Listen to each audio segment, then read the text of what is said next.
तो दोस्तों आज जून की 11 तारीख है और कुछ 3-4 दिन पहले मैंने एक वीडियो शेयर की थी जिसके अंदर मैंने आपके साथ शेयर किया था कुछ एक ऐसे पौधों के नाम जो फास्टेस्ट ग्रोइंग प्लांट्स रहते हैं, कह लीजिए कि खरगोश की तरह भागने वाले पौधे। और मैंने एक क्वेश्चन आपके साथ छोड़ा था, अगर आपको समझ आई, ये वीडियो अच्छी लगी तो मुझे ज़रूर कमेंट करके बताइएगा। मैं आपके साथ एक वीडियो और शेयर करूंगा जिसके अंदर मैं स्लो ग्रोइंग प्लांट्स, मतलब कछुए की चाल चलने वाले पौधे शेयर करूंगा, जो पौधे गमलों में ग्रो किए जाते हैं लेकिन बहुत धीरे धीरे जो है वो बढ़ने लगते हैं। और कुछ एक केसेस में तो जब उनकी मिट्टी थोड़ी सी गलत रहती है, उनकी ग्रोथ इतनी ज़्यादा स्लो रहती है कि आपको पता ही नहीं लगता कि साल भर में उन पौधों ने क्या ग्रोथ की या नहीं की। तो चलिए इस वीडियो की शुरुआत करते हैं। और इस वीडियो को स्टार्ट करने से पहले मैं आपको बता दूं, जिन्होंने वो वीडियो नहीं देखा फास्टेस्ट ग्रोइंग प्लांट्स का, उनका जो लिंक है वो उस वीडियो का वो डिस्क्रिप्शन बॉक्स में दे दूंगा, वहाँ से वो वीडियो ज़रूर देखिएगा। तो नंबर 1 पौधा है दोस्तों इस लिस्ट के अंदर, ये कैमिलिया जापोनिका का पौधा है। ये एक स्लोएस्ट ग्रोइंग प्लांट की लिस्ट में आता है। बहुत धीरे धीरे ये पौधा बढ़ने लगता है, चाहे आप इसको ज़मीन में ग्रो कीजिए, चाहे आप इसको गमले में ग्रो कीजिए। खैर गमले में तो इसकी जो ग्रोथ है वो बहुत ज़्यादा स्लो रहती है। और जो सबसे ख़ास बात, ये सिर्फ एक विंटर फ्लावरिंग प्लांट है। सर्दी के मौसम में ये फ्लावरिंग करता है, लेकिन गर्मी के मौसम में आपको इसको सेव करना पड़ता है, इसको बचाना पड़ता है। लेकिन इसकी पत्तियां, इसकी खूबसूरती रहती हैं। इसकी इस तरह से देखिए मोटी मोटी सी शाइनी जो लीव्स रहती हैं इस पौधे के अंदर, जो देखने में बहुत खूबसूरत लगती हैं। उसके बाद नंबर 2 पर है दोस्तों ये वेरीगेटेड रबर प्लांट। इसको आप कह लीजिए कि ये पौधा रूबी रबर प्लांट रहता है। इसका रूबी रबर प्लांट एक्चुअल में नेम रहता है। ये भी एक स्लोएस्ट ग्रोइंग प्लांट्स में से है। ये जो आप मेरा पौधा देख रहे हैं दोस्तों, ये मेरे पास पिछले लगभग 2 साल से है, 2 से 3 साल से। और इसको मैं इतना पौधा नर्सरी से लेकर आया था, इतना प्लांट था। उसके बाद मैंने एक बार इसकी ट्रिमिंग की थी, यहाँ से देखिए इसकी ट्रिमिंग की थी ताकि इसकी मल्टीपल ब्रांचेस जो है वो ग्रो कर सकें। लेकिन पिछले 2 साल में इस पौधे ने केवल इतनी सी ग्रोथ की है, लगभग 1 से 1.5 फीट की। तो बहुत स्लो धीरे धीरे ये पौधा ग्रो कर रहा है। हालांकि इसको मैं कोई बहुत ज़्यादा फर्टिलाइज़र फीड नहीं करता। बात करूं तो इन दोनों पौधों की, चाहे आपके पास ये रबर प्लांट है या फिर ये कैमिलिया का प्लांट है, इन दोनों पौधों की जो प्रोपगेशन है वो कटिंग से इजीली की जा सकती है। और प्राइस रेंज की बात करूं, नर्सरी पर जो खास तौर पर कैमिलिया का जो प्लांट है वो विंटर सीजन में अवेलेबल रहता है। मैंने विंटर सीजन में इसकी जो रेट्स हैं वो नर्सरी वीडियो में शेयर भी किए थे। ये देखिए, जैसे मैंने आपको बताया था, इसकी चमकदार पत्तियां रहती है। देखिए इसकी जो नई ग्रोथ है वो चमकदार निकल कर आती है, जो बहुत खूबसूरत लगती है।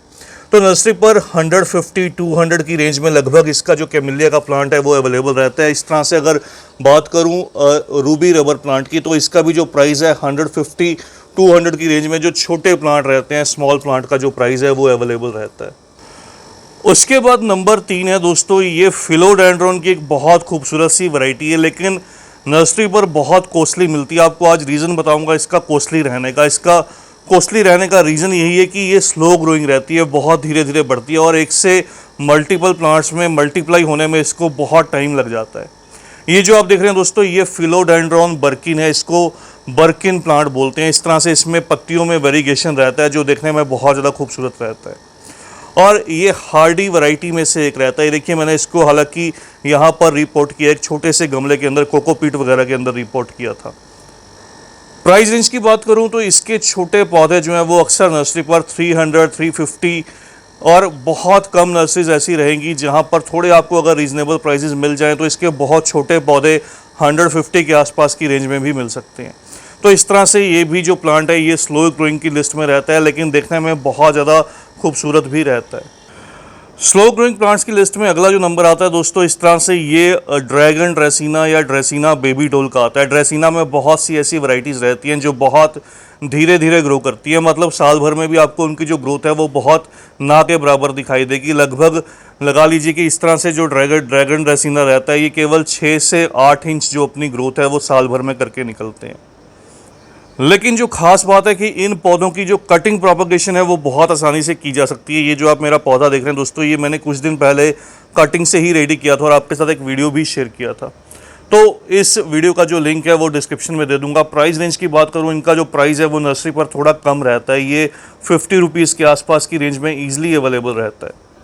इसी तरह से ड्रेसिना फैमिली के इस पौधे की अगर बात करूं सॉन्ग ऑफ इंडिया की, तो ये भी स्लो ग्रोइंग प्लांट्स की लिस्ट में ही आता है। ये देखिए इसकी मैंने कटिंग कुछ आज से 8 महीने पहले यहाँ पर ग्रो की थी और 8 महीने में देखिए कटिंग का जो रिजल्ट है वो बहुत धीरे धीरे निकल कर आया है। बहुत स्लो इसने जो ग्रोथ है वो की है। हालांकि मेरे पास सॉन्ग ऑफ इंडिया के बहुत से पौधे हैं, लेकिन सभी की सभी जो ग्रोथ है वो बहुत स्लो रहती है। इसका भी जो प्राइस है वो कम रहता है नर्सरी पर, लगभग 50 रुपीज़ के आसपास की रेंज में। और अगला जो पौधा है दोस्तों, इस तरह से देखिए, ये फिलोडेंड्रॉन की ही एक और बहुत खूबसूरत सी वैरायटी है। इसको फिलोडेंड्रॉन एटम बोलते हैं। ये देखिए इसकी रफल्ड लीव्स रहती हैं। इसकी कुछ लीव्स इस तरह से मुड़ी मुड़ी रहती हैं, तो इसकी इस मुड़ी लीव्स की वजह से ही इसकी जो ग्रोथ है वो थोड़ी स्लो रहती है। लेकिन ये भी जो प्लांट है देखने में बहुत खूबसूरत लगता है। प्राइस रेंज की बात करूं, इस पौधे का जो प्राइस है वो लगभग 100-150 रुपीज़ के आसपास वेरी करता है। और अगर आपको आपके आसपास की नर्सरी में ये जो पौधा मिल जाए तो इसको ज़रूर ग्रो कीजिएगा, बिल्कुल डिफरेंट सी एक लुक देगा आपके गार्डन को। फिर नेक्स्ट जो प्लांट है दोस्तों, ये लंदन पाइन है। पाइन ट्री में बहुत सी वैरायटीज़ रहती है और मोस्टली पाइन ट्री की जो वैरायटीज़ हैं ये स्लो ग्रोइंग रहती हैं। धीरे धीरे इनके पौधे गमले में लगने पर बहुत धीरे धीरे ग्रोथ करते हैं। लेकिन जो ख़ास बात है, ये बहुत हार्डी भी रहते हैं। इनकी जो कह सकता हूँ कि हार्डीनेस है वो बहुत अच्छी रहती है। कोई भी गार्डनर इस पौधे को ग्रो कर सकता है। जल्दी जल्दी ये पौधे जो है वो ख़त्म नहीं होते, मरते नहीं हैं। तो ये इनकी एक अच्छी बात रहती है। अगर प्राइस रेंज की बात करूं, इन पौधों का जो प्राइस है इनकी वैरायटीज़ पर डिपेंड करता है। कुछ इनकी जो वैरायटीज़ हैं वो थोड़ी कॉस्टली रहती हैं, कुछ जो वैरायटीज़ हैं वो थोड़ी सस्ती भी रहती हैं। तो ये जो प्लांट है लंदन पाइन का आप देख रहे हैं, इसका जो प्राइस है ये लगभग मुझे 200 की रेंज में नर्सरी पर मिला था। लेकिन ये बहुत खूबसूरत सा पौधा रहता है। नेक्स्ट जो प्लांट है दोस्तों, ये यूका का पौधा है। यूका में भी बहुत सी वैरायटीज़ रहती हैं, लेकिन ये जो पौधे रहते हैं ये बहुत स्लो ग्रोइंग रहते हैं।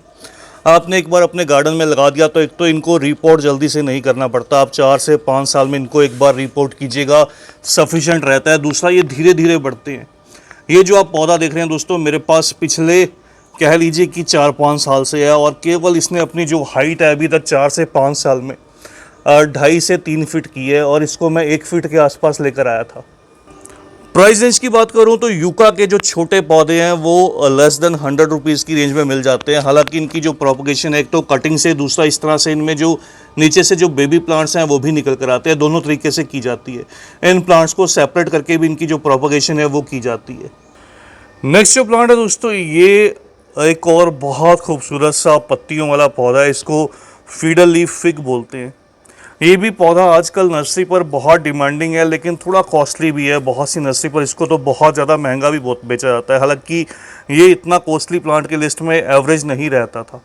तो मैंने पहले एक वीडियो शेयर भी की थी किस कारण से इन पौधों के जो दाम है अब बढ़ने लगे हैं। इसका एक रीज़न है, ये स्लो ग्रोइंग है। अगर आप इसको गमले में ग्रो करते हैं तो बहुत धीरे धीरे ये बढ़ता रहता है, लेकिन ज़मीन में लगने पर ये बहुत बड़े एक ट्री में या पेड़ में कन्वर्ट हो जाता है। तो कटिंग प्रोपगेशन इसकी भी आसान रहती है। इसकी पानी में, मिट्टी में, दोनों तरह से कटिंग प्रोपगेशन की जाती है। प्राइस रेंज की बात करूं, इसके छोटे पौधे जो एवरेज साइज़ के प्लांट रहते हैं वो लगभग 200 की रेंज में, 150-200 की रेंज में आपको नर्सरी पर दिखाई देते हैं। थोड़े से बड़े पौधे थोड़े कॉस्टली रहते हैं। बाकी एरिया टू एरिया और नर्सरी टू नर्सरी जो प्राइजेज़ हैं वो वेरी करते हैं। इसके अलावा दोस्तों, पाम की भी बहुत सी ऐसी वैरायटीज़ रहती हैं जो बहुत स्लो ग्रोइंग रहती हैं, धीरे धीरे ग्रो करती हैं। ये जो आप देख रहे हैं इसको कंगी पाम बोलते हैं। ये भी एक स्लो ग्रोइंग प्लांट्स में से ही रहता है। केवल साल में 1 से 2 बार अपनी जो नई लीव्स है वो प्रोड्यूस करता है, इसलिए इसकी जो ग्रोथ है वो बहुत धीरे धीरे निकल कर आती है। अब जल्दी आने वाले बरसात के मौसम में इसकी नई पत्तियां यहाँ से निकल कर आएंगी, फिर अपनी ये नई ग्रोथ करने लगेगा। बात करूं अगर प्राइस की, इनके भी जो छोटे पौधे रहते हैं वो वैरायटी टू वैरायटी डिपेंड करते हैं। लगभग 100-150 की रेंज में इनके जो छोटे प्लांट्स हैं वो आपको नर्सरी पर मिल जाते हैं। इसके अलावा अगर दोस्तों बात करूं तो अडेनियम में कुछ एक ऐसी वैरायटीज़ रहती हैं जो बहुत स्लो ग्रोइंग रहती हैं, ख़ास तौर पर धा वैरायटीज़ जिसको DHA बोलते हैं। तो वो वैरायटीज़ बहुत स्लो ग्रोइंग रहती हैं। इसके अलावा भी अडेनियम नॉर्मली जो है वो केवल 10 से 12 इंच हर साल ग्रोथ करता है, बहुत ज़्यादा कोई बहुत लंबी ग्रोथ नहीं कर पाता।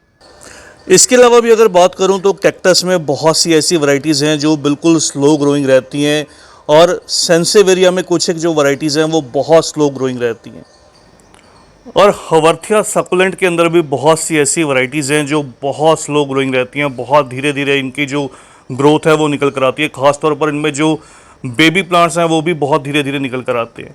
तो साल भर में केवल आपको 1 से 2 इनमें जो नए बेबी प्लांट्स हैं वो देखने को मिलते हैं, जिससे इनके जो प्राइसेस हैं वो थोड़े हाई रहते हैं, ग्रोथ स्लो रहती है। लेकिन ऐसे गार्डनर जो छोटे गमलों में गार्डनिंग करते हैं उनके लिए ये पौधे बहुत परफेक्ट रहते हैं। तो बस दोस्तों, आज की इस छोटी सी वीडियो में इतना ही। जल्द ही मिलेंगे किसी और नए टॉपिक के साथ, किसी और नई वीडियो के साथ। तब तक के लिए bye, happy gardening, take care.